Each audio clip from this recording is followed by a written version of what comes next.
melihat kita dari hal-hal yang tidak diridhoi oleh Allah Subhanahu wa taala. Ya, saudara, riya ini suatu hal yang sulit, namun harus sebisa mungkin kita hindari. Kenapa? Karena dia penyakit. Ya, kita kalau sakit berusaha kita obati ya. Begitu juga di dalam amaliyah kita, kalau ada hal yang bisa merusak, kita harus hindari sebisa mungkin. Apalagi ya, riya ini bukan hanya penghapus amal tapi dosa. Ya, dosa.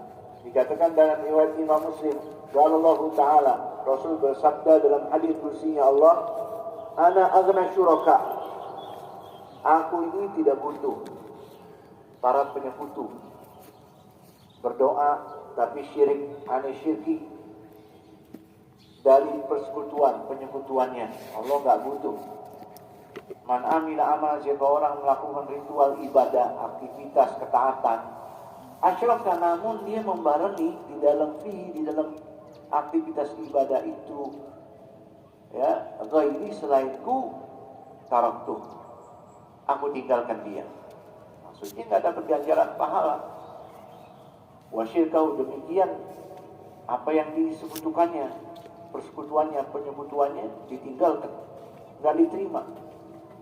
Nauzubillahi min dzalik. Ngaji Quran ada tujuan ngarep pujian, itu masuk kategori asyraka ma'i ghairi.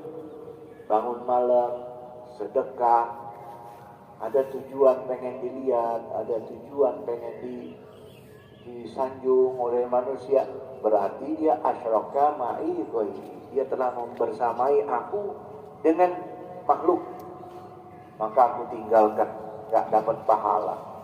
Kasihan.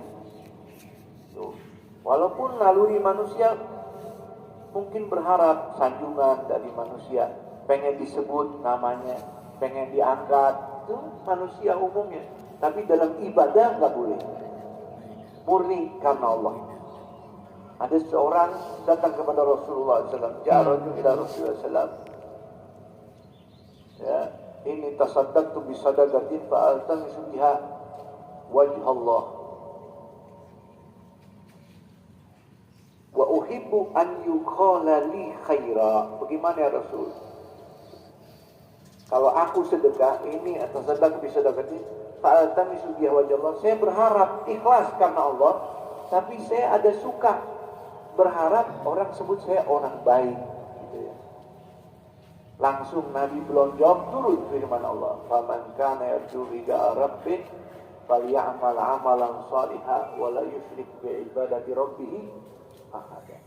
Nabi belum jawab, yang keluar firman, turun langsung wahyu. Siapa orang berharap pahala, ingin berjumpa dengan Allah, husnul khatimah, mendapatkan kenikmatan, hendaknya dia beramal dengan ritual ibadah, tidak sedikit pun menyekutukan Allah dengan siapapun. Ya. Gimana kalau ini kan masih bercampur ikhlas sama ngarep pujian. Langsung turun firman. Gak bisa. Harus betul-betul murni. Kalau kita sedekah harus ikhlas. Kalau puasa sunnah harus ikhlas. Kalau bangun malam harus ikhlas. Ala lillahi dinul khalis. Bagi Allah yang diterima ibadah ketaatan hanya dari orang-orang yang ikhlas.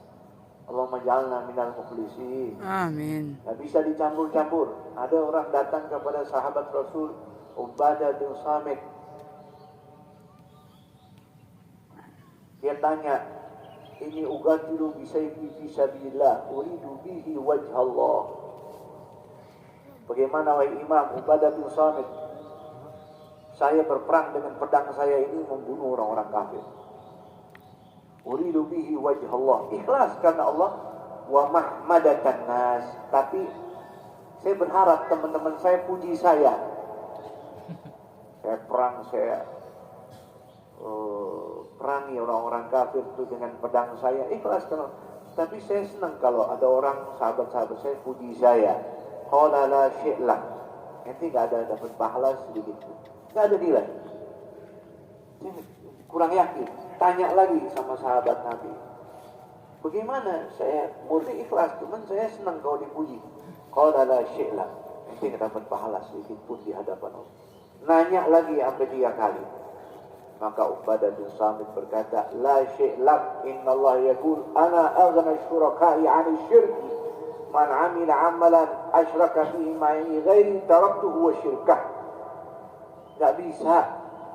Allah udah sebut, Allah enggak butuh penyekutuan. Dari penyekutuannya, siapa orang beramal ada membersamai amalnya, itu tujuannya. Selain Allah, Allah tinggalkan, enggak dapat pahala. Wasamuyah idza kana yaumul qiyamah. Selanjutnya dikatakan, diriwayatkan oleh Imam Samuyah.